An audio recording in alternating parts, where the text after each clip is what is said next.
Hello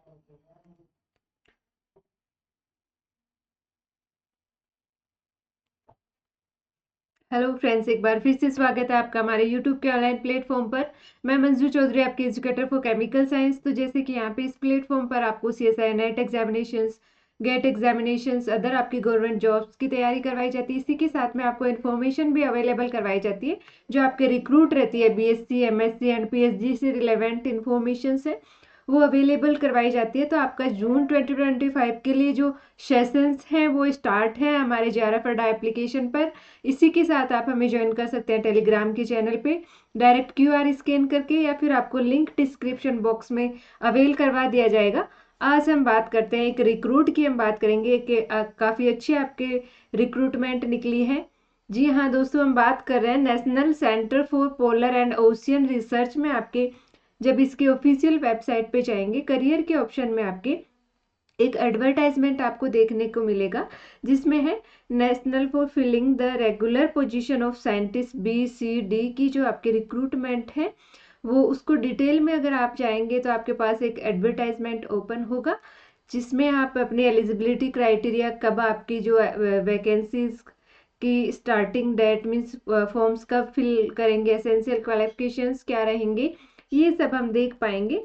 तो इसमें हम बात कर रहे हैं ESSO national centre for polar and ocean research की आपके जो autonomous society under ministry of earth science के अंडर आपकी गवर्नमेंट ऑफ इंडिया की ये प्रोग्राम प्रोवाइड करवाया जा रहा है। इसमें आपके वैकेंसीज पोस्ट कोड है D1 में साइंटिस्ट D की वैकेंसी है जिसका लेवल आपका 12 लेवल रहेगा। सेंट्रल की हम बात करें, एक वैकेंसी है अनरिजर्व की कैटेगरी में। अपर एज लिमिट आपके यहाँ पे रहने वाली है 50 ईयर्स। साइंटिस्ट C की वैकेंसी लेवल आपका 11 रहने वाला है। अनरिजर्व में एक वैकेंसी आपके लिए अवेलेबल है, 40 ईयर्स आपकी मैक्सिमम एज की बात की जा रही है। एंड साइंटिस्ट B की वैकेंसी है, लेवल आपका 10 रहने वाला है। OBC में एक आपकी वैकेंसी अवेलेबल है, 35 ईयर्स आपकी अपर एज लिमिट रहने वाली है। तो एज लिमिट का यहाँ पे कोई बाउंडेशन, काफ़ी अच्छी रिलैक्सेशन है। अब इसमें हम एसेंशियल क्वालिफिकेशंस देख लेते हैं। तो जैसे कि हमने पे लेवल देख लिया, एलिजिबिलिटी क्राइटेरिया की हम बात करते हैं तो आपकी master degree in any branch of science related to, या तो मरीन बायोलॉजी हो गया, मरीन साइंस, अर्थ साइंस और इट्स इक्विवेलेंट, और बैचलर डिग्री इन इंजीनियरिंग के लिए रहेगी। मीन्स ये हमारे लिए नहीं रहेगी, MSc केमिस्ट्री इसमें स्पेशल मेंशन नहीं किया गया है। नेक्स्ट साइंटिस्ट C में हम बात कर सकते हैं। यहाँ पे हम बात करें master degree in any branch of science related earth science, geology, applied science, वैसे तो उसमें भी जो ईच एनी ब्रांच की बात की जाती है तो हम अप्लाई कर सकते हैं, बट एसेंशियल एक्सपीरियंस की भी यहाँ पे बात की जा रही है। आपके पास 7 ईयर्स का जो एक्सपीरियंस है वो होना चाहिए। एंड इसके साथ ही desirable doctorate in the relevant branch means PhD है तो आपके लिए बेनिफिशियल रहेगा। रिक्वायरमेंट आपके बताई गई है। तो हम बात करते हैं पर्टिकुलरली MSc केमिस्ट्री से रिलेवेंट मीन्स यहाँ पे केमिकल साइंस में आपके पास होनी चाहिए, या फिर bachelor degree in engineering technology related to relevant subject from recognise university. List आपको 60% आपकी रहनी चाहिए क्वालिफाइंग डिग्री में। यहाँ पे एक्सपीरियंस की नीड है, आपको 3 इयर्स का एक्सपीरियंस होना चाहिए इन टीचिंग एट ग्रेजुएट और पोस्ट ग्रेजुएट लेवल में, या फिर रिसर्च का, या फिर डेवलपमेंट का, या फिर सर्वे का आपको नॉलेज होना चाहिए।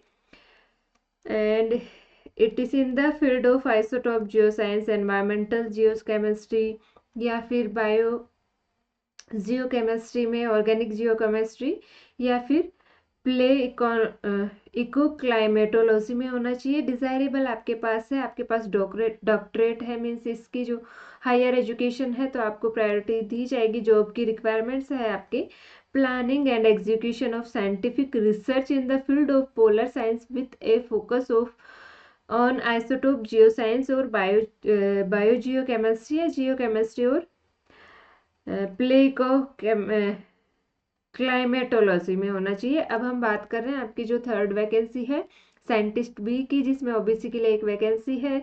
लेवल आपका 10 रहेगा। इसमें एसेंशियल क्वालिफिकेशंस आपके रहने चाहिए master degree MSc in physics, chemistry, biology, geology और इक्विवेलेंट 60% आपके पास क्वालिफाइंग डिग्री में होनी चाहिए, या फिर आपके पास बैचलर डिग्री इन इंजीनियरिंग और टेक्नोलॉजी में है, mechanical ship building, marine engineering, इन तीनों ब्रांचेस में कोई सी भी एक में 60% के साथ में आपके पास बैचलर डिग्री है तो आप अप्लाई कर सकते हैं।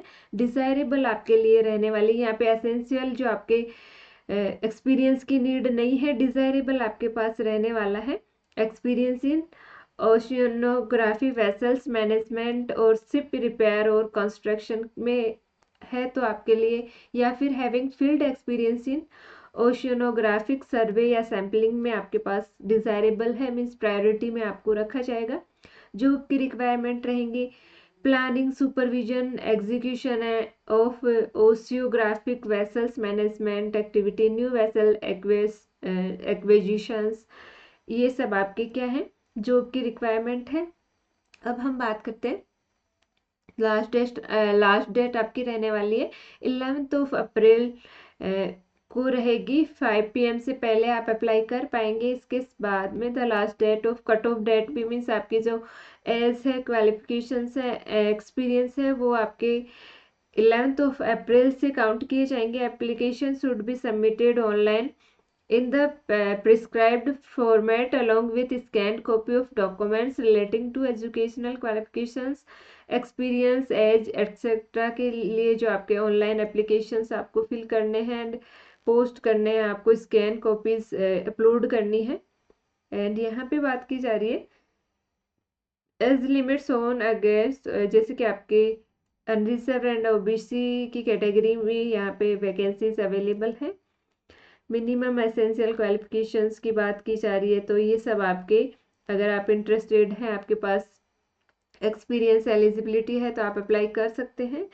The candidate need to make their own stay arrangement, यानी कि आपको जब बुलाया जाएगा इंटरव्यू के लिए, आपको बुलाया जाएगा कैंडिडेट्स को, तो उसके लिए TADA रेस्पॉन्सिबिलिटी नहीं रहेगी।